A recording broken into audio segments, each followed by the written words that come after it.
بننس شرائط، نماز کی شرائط کیا ہے؟ Följande şerait, şerait betyr krav.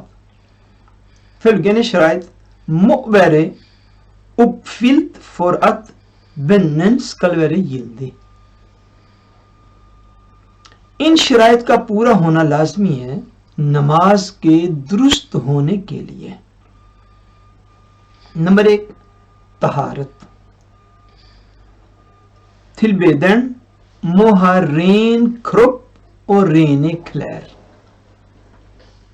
طہارت سے مراد یہ ہے کہ جو نمازی ہے، نمازی وہ مرد ہے یا عورت، اس کا جسم اور اس کے کھلیر جو ہیں، اس کا لباس جو ہے وہ پاک صاف ہونا چاہیے. یہ طہارت کے مسائل جو ہیں یہ چیپٹر 1 اور 2 میں جو ہیں وہ تفصیل سے بیان کیے گئے ہیں، جس کو ابھی ہم نے چھوڑ دیا ہے. اور ہم نے یہ عرض کیا تھا کہ آپ لوگ جو ہیں خود اس کو تفصیل میں جا کے پڑھ لیجئے، یا ہمارے لیکچرز بھی موجود ہیں جن کو ہم ایتھرویٹ بعد میں انشاءاللہ دے لے کریں گے، وہاں سے آپ اس کو سن کے بھی سمجھ سکتے ہیں. پہلی شرط جو ہے وہ ہے طہارت. اور طہارت سے مراد کیا ہے؟ جسم کا پاک ہونا اور کھلیر یعنی لباس کا پاک ہونا. Number 2 stedet som skal bes på må være rent. جس جگہ پر نماز ادا کی جا رہی ہے اس جگہ کا بھی پاک ہونا لازمی ہے. نمبر 3 ستر عورت. dekke til de kroppsdelene som det er obligatorisk å dekke til. ستر عورت سے مراد یہ ہے کہ جسم کے ان حصوں کو لباس کے ساتھ کور کرنا، ان کو دیکھے کرنا، جن کا دیکھے کرنا جو ہے وہ عورتوں اور مردوں کے لیے لازمی ہے. For menn gjelder det fra navlen til og med knærne. مردوں کے لیے ستر عورت کیا ہے؟ ستر عورت سے جو مراد ہے وہ آپ نے پڑھ لیا کہ یعنی نماز میں کم سے کم جو حصہ مردوں کے لیے اپنے جسم کا چھپانا لازمی ہے اور نماز کی شرائط میں سے ہے، وہ ہے ناف سے لے کر گھٹنوں سمیت اپنے جسم کو لباس کے ساتھ دیکھے کرنا. اس کو ستر عورت کہتے ہیں مردوں کے لیے، یعنی اتنے جسم کا منیمم چھپانا جو ہے وہ ان کے لیے لازمی ہے. For kvinner gjelder det hele kroppen unntatt hender, føtter og ansiktet. خواتین کے لیے جو ہے وہ ستر عورت یہ ہے کہ وہ سارا جسم جو ہے اس کو کور کریں گی لباس کے ساتھ، اس کو دیکھے کریں گی. انتھت بغیر ہینڈز کے، فطر یعنی پاؤں کے، اوگ انسکتے اور بغیر چہرے کے، یعنی خواتین کے ہاتھ، ان کے پاؤں اور ان کے چہرے کے بغیر ان کا سارا جسم جو ہے وہ دیکھے ہونا حالت نماز میں یہ لازمی ہے اور یہ نماز کی شرائط میں سے ہے. یہ جی ذہن نشین رہنی چاہیے اس دور میں جبکہ عبادت کے نام پر بھی نت نئے فتنے جو ہیں ان کو کھڑا کیا جاتا ہے. نمبر 4 وہ مجھے یاد پڑ رہا ہے پاکستان میں چند سال پہلے ایک عورت جو تھی وہ دنیا سے چلی گئی، بلکہ یوں کہنا چاہیے مر گئی. وہ میں اس لیے کہہ رہا ہوں کہ پاکستان میں جو قانون بنا نا 295C جسے کہتے ہیں، توہین رسالت کا جو لا بنا، براسفیمی لا، کہ اگر کوئی توہین رسالت کرے گا تو اس کو شرعی سزا جو ہے وہ دی جائے گی. وہ قانون جب بنا تو اس قانون کے بننے میں اس عورت کی کوئی سپیچ شامل تھی جو اس نے اسلام آباد میں کی. اب یہ بڑے سال پہلے کی بات ہے، میں نے ایک بک کے اندر یہ چیزیں پڑھی. وہ بڑی یعنی لبرل لوگوں کی وہ پسندیدہ عورت تھی، صاف ظاہر ہے اس طرح کے لوگوں کی. مگر وہ دین کے معاملے میں بڑی زبان دراز تھی، حتیٰ کہ اس دور میں جو حکومت پاکستان تھی ان کو باقاعدہ لا انٹروڈیوس کروانا پڑا، کیونکہ ملک میں ہنگامے ہوگی اس کی کسی سپیچ کے بعد کہ کوئی شخص یہ جرت نہ کرے حضور علیہ السلام کے حوالے سے کوئی بے ادبی نہ کرے۔ خیر چند سال پہلے وہ مر گئی، تو اس کا ہوا جنازہ، تو وہ جنازہ بھی عجیب و غریب سچویشن کا حامل تھا۔ اس میں عورتیں مردوں کے ساتھ کھڑی ہوئی تھیں، صفوں کی کوئی شرعی ترتیب موجود نہ تھی، اور عورتیں جو ہیں وہ اپنے وہ یعنی لباس کا، جسم کا وہ حصہ جن کو دھکے کرنا لازمی ہے اس کو دھکے کیے بغیر، یعنی ستر عورت کی شرط کو پورا کیے بغیر وہ جنازے کے اندر کھڑی ہوئی تھی، یعنی کسی کا سر ننگا تھا وغیرہ وغیرہ، کسی کا لباس جو ہے وہ انتہائی مناسب جو ہے وہ نہ تھا۔ خیر اس طرح جو اس کا جنازہ جو ہے وہ غالباً لاہور میں پڑھایا گیا۔ یہ چیز سمجھنے والی، ویسے تو میں یہ خیال کر رہا ہوں کہ جو لوگ حضور علیہ السلام کے حوالے سے زبان درازیاں کریں ان کے جنازے بھی ایسے لوگ ہی پڑھا کرتے ہیں، یہ بھی ایک تاریخ ہوتی ہے، پتہ چلتا ہے کہ نمازی جو ہیں وہ کیسے ہیں، کس بندے کا جنازہ پڑھنے والے کون اور کس طرح کے لوگ ہیں۔ اللہ اکبر۔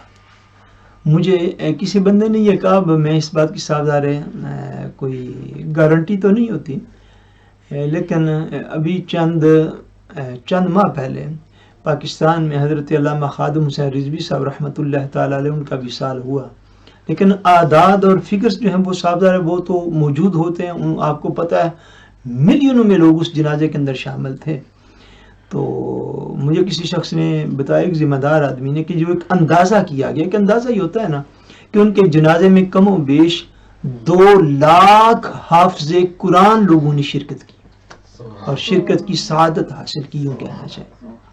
یعنی جنازہ پڑھنے سے بھی پتہ چل جاتا ہے پڑھنے والے کیسے ہیں، تو اگلے کا بھی سمجھ آ جاتی ہے بھائی جو حضور علیہ السلام کے حوالے سے زبان درازیاں کرنے والے لوگ ہوں، خدا نہ خواستہ، تو ان کے جنازے بھی پھر ایسے لوگ ہی پڑھا بھی کرتے ہیں۔ بہرحال یہ سمجھ لیجیے اس بات کو، عورت کے لیے منیمم جو حصہ جو ہے وہ دھکے کرنا لازمی ہے، ورنہ اس کے علاوہ تو پھر نماز ہوئی نہیں، چونکہ شرط پوری نہیں ہوئی تو نماز نہیں ہوئی۔ سو یہ چیز جو ہے یہ ذہن نشین رہنی چاہیے کہ عورت حالت نماز میں ہاتھ، پاؤں اور انسک جو ہے، چہرہ جو ہے اس کو ننگا چھوڑ سکتی ہے، بقیہ سارا جسم جو اس کو لباس کے ساتھ کور کرنا لازمی ہے۔ جی Gjør det noe om man har på sokker, eller er det forbudt? نہیں، سکر جو ہیں سکر بندہ حالت نماز میں پہن سکتا ہے۔ سکر جو آپ کو پتہ ہے، اب دیگر مسائل جو وہ پہلے ہی میرے خیال میں کتاب کے شروع میں آ گئے ہیں، موزے وغیرہ کے حوالے سے بھی حالت نماز میں بندہ موزے بھی پہن سکتا ہے، بندہ سکر جو ہیں، جرابے جو ہیں وہ بھی پہن سکتا ہے۔ نمبر 4، استقبال قبلہ. Ansikte og briste må være vendt mot قبلہ یعنی کعبہ. یہ چوتھی شرط ہے کہ استقبال قبلہ یعنی منہ جو ہے وہ نمازی کا خانہ کعبہ شریف کی طرف جو ہے وہ ہونا چاہیے، اس کا منہ بھی، اور مزید وضاحت کے لیے لکھا کہ اس کا سینہ بھی جو ہے وہ خانہ کعبہ شریف کی طرف ہونا چاہیے. بالعموم جب منہ ہوتا ہے تو آلریڈی سینہ تو ہوتا ہی ہے، مگر فقہی طور پر اس کی تفصیل جو ہے وہ موجود ہے. 5ویں شرط بنن مو بیس فسین رتتید، نماز کا جو وقت ہوگا اس کے وقت میں نماز جو ہے وہ ادا کی جائے گی. یہ نماز کی شرائط میں سے ہے. اگر فجر کا وقت گزر گیا تو اب وہ نماز اگر نہیں پڑھی گئی تو وہ نماز ہوگی قضا، وہ تو بعد میں پڑھی جائے گی. لیکن جس نماز کا وقت ہے، اگر نماز کا وقت شروع ہی نہیں ہوا تو وہ نماز وقت سے پہلے ادا نہیں کی جا سکتی. قضا تو کی جا سکتی ہے کہ اس کا وقت گزر گیا، کسی وجہ سے ادا نہیں ہوئی، لیکن جس کو کہتے ہیں نا کہ ایڈوانس میں وقت سے پہلے نماز ادا نہیں کی جا سکتی. کہ مثلا ابھی ہمارے ہاں نماز عصر کا وقت ہے اس وقت، اور کوئی بندہ یہ گمان کرے کہ اس وقت میرے پاس تھوڑا ٹائم ہے، مغرب کے وقت تو میں نے تھوک لے لینی ہے اور میں نے کہیں اور چلے جانا ہے، تو میرے پاس چونکہ اب وقت ہے، اس کے بعد میں نے فلائٹ لے لینی ہے، تو فلائٹ میں تو ٹائم نہیں ملے گا، تو میں اس طرح کرتا ہوں عصر بھی پڑھ لیتا ہوں، ساتھ مغرب بھی پڑھ لیتا ہوں، عشاء کا بھی ٹائم نہیں ملے گا تو عشاء بھی پڑھ لیتا ہوں. ایسے نہیں ہو سکتا. نماز کا وقت شروع ہونے سے پہلے وہ نماز ادا نہیں کی جا سکتی. اگر وقت شروع ہو گیا، کسی وجہ سے نماز ادا نہیں ہوئی، وہ وجہ وہ سفر تھی، وہ وجہ ملازمت تھی، وہ وجہ جو ہے وہ بیماری تھی یا اطلاع تھی، جو بھی وجہ تھی، اگر نماز ادا نہیں ہو سکی اس کی تو قضا ہوگی. لیکن کوئی بھی نماز وقت سے پہلے ادا نہیں کی جا سکتی. یہ بات ذہن نشین کر لیجیے. اس حوالے سے بھی ہمارے پاس بعض اوقات مسائل آتی ہیں، اس لیے میں نے وضاحت کرنا جو ہے وہ ضروری سمجھا ہے کہ آپ جو ہے وہ نماز وقت سے پہلے کبھی بھی ادا نہیں کر سکتے. نمبر 6 نیت. intensjon. Det å danne intensjon innebærer å være fast bestemt på noe. کہ آپ نے نماز پڑھنے سے پہلے نیت کرنی ہے، اور نیت نام ہے دل کے ارادے کا، کہ آپ کیا کرنے لگے. ابھی کون سی نماز ہے، وہ سنت ہے، وہ فرض ہے، وہ نفل ہے، کون سا وقت ہے، اور کتنے رکعت نماز ہے. یہ ہر چیز کی آپ نے نیت کرنی ہے، ارادہ کرنا ہے، تو اس کے بعد جو آپ نے نماز کو شروع کرنا ہے. یہ نماز کی شرائط میں سے. نیت بیسیکلی طور پہ دل کے ارادے کا نام ہے. اب آپ نے نماز عصر اگر ہم نے انشاءاللہ ادا کرنی ہے، تو نماز عصر کی آپ کے پورا ارادہ میں ہے. آپ نے وضو کیا، آپ نماز پڑھنے کے لیے جائے نماز پہ مصلی پہ کھڑے ہو گئے، تو جب لفظ زبان سے بولنے لگے، یاد رکھیے نیت کو دل کے ارادے کے ساتھ کرنا یہ شرائط میں سے. زبان سے ان الفاظ کا بولنا یہ مستحبات میں سے. افضل یہ ہے، بہتر یہ ہے کہ وہ الفاظ زبان سے کہے جائیں. اس سے یہ ہم جیسے جو غافل لوگ ہیں ان کی نیت میں استحکام آتا ہے. یعنی جب بندہ نماز سے بھی وہ الفاظ، زبان سے بھی وہ الفاظ بولتا ہے، تو اس کی توجہ مزید کامل ہو جاتی ہے اور مزید مکمل ہو جاتی ہے. اچھا، لیکن جب بندہ زبان سے نیت کے الفاظ کہہ رہا ہے، پہلا بات تو یہ پہلا مسئلہ تو یہ اگر وہ زبان سے نہ کہے تو نماز اس کی پھر بھی درست ہے. کیوں؟ اس لیے درست ہے کہ نیت دل کے ارادے کا نام ہے. دل سے کرنا یہ لازمی ہے، اس کا ارادہ ہو، اس کی نیت ہو کہ وہ کیا کرنے لگا ہے، وہ اللہ تبارک و تعالیٰ کی بارگاہ میں پیش ہونے لگا ہے. اس لیے دل کا حاضر کرنا یہ بڑا لازمی ہے. دل حاضر نہیں تو زبان تو ہماری کئی سال سے حاضر ہے. اس لیے بیسیکلی طور پہ یہ سمجھیے کہ نیت اصلا دل کے ارادے کو کہتے ہیں. میں بار بار زور اس لیے دے رہا ہوں کہ ابھی جب آپ نماز ہم ادا کریں گے انشاءاللہ، تو نیت زبان سے اگر ہو گئی اور دل جو ہے وہ دائیں بائیں آگے پیچھے، کسی رائننگ میں، کسی ویکسین میں، کسی جناب اس نے کہا بھئی کیا کہتے ہیں آج کل لاک ڈاؤن کے اندر ہی لگا رہا، تو ایسے نہیں. پہلے تو دل کو حاضر ہونا چاہیے کہ میں اپنے مالک کی بارگاہ میں کھڑا ہونے لگا ہوں، جس نے مجھے پیدا کیا ہے، جس نے مجھے زندگی دی وہی مجھے موت دے گا.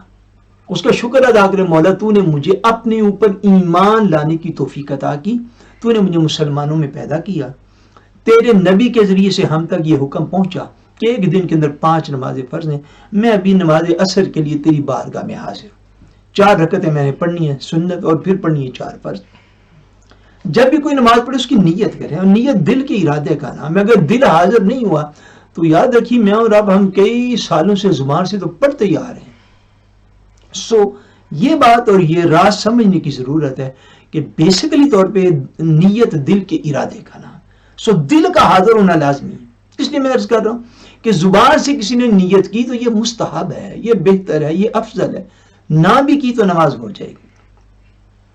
اب اس نے زبان سے کرنی تھی نیت، زبان سے بندہ نیت کرنے لگا تو جلدی میں عصر کی بجائے ظہر کا لفظ زبان سے نکل گیا، عصر کی بجائے مغرب کا لفظ نکل گیا. جو نماز جس کی نیت کرنی تھی، جس کے الفاظ بول رہا تھا، اس کی بجائے کسی اور نماز کا وقت نکل گیا. رکعتیں 4 پڑھنی تھی، منہ سے 2 نکل گئیں، تو اس نے اللہ اکبر کہہ کے شروع کر لیا. اب اس کو نماز توڑنے کی اجازت نہیں ہے.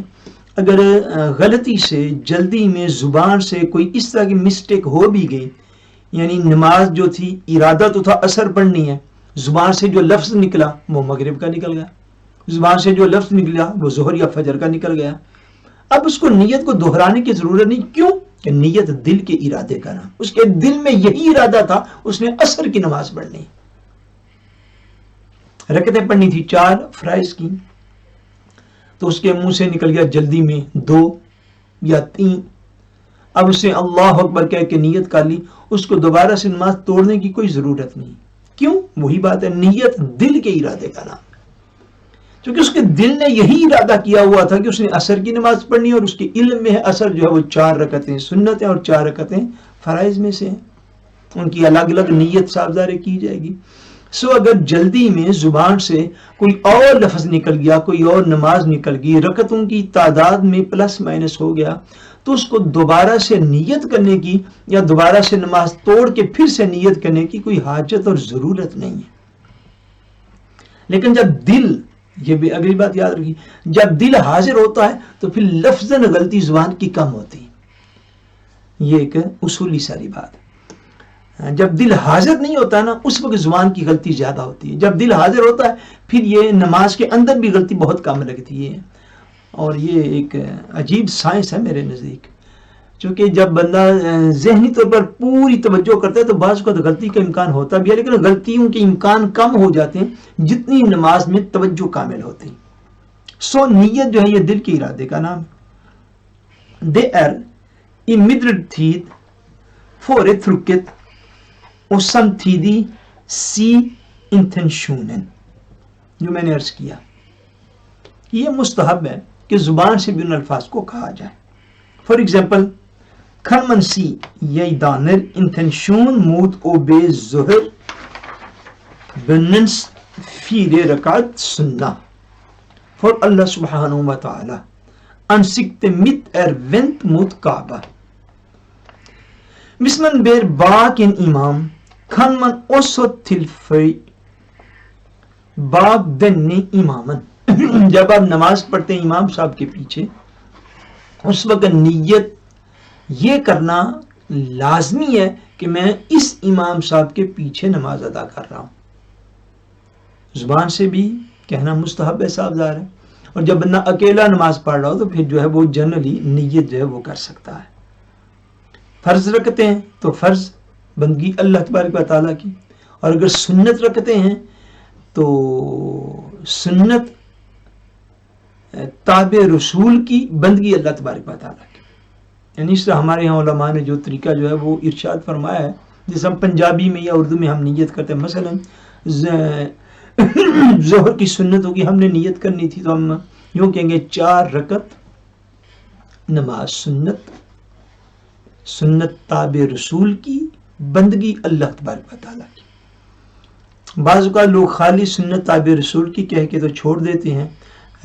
میرے نزدیک تو اس میں بھی کوئی حرج نہیں ہے, لیکن اگر بندگی اللہ تبارک و تعالیٰ کی کہہ لیا جائے تو زیادہ بہتر. اور جب فرض کی نیت کرتے ہیں تو 4 رکعت نماز فرض, وقت نماز عصر, بندگی اللہ تبارک و تعالیٰ کی, منہ میرا خانہ کعبہ شریف کی طرف. اگر امام صاحب کے پیچھے ہیں تو ساتھ کہیں گے پیچھے اس امام کے, اور پھر اللہ اکبر کہہ کے تو نماز کو شروع کر لیں گے. اس لیے میں نے نیت جو ہے وہ عرض بھی کر دی ہے, ان طریقوں کے ساتھ جو ہے وہ نیت کرنی چاہیے.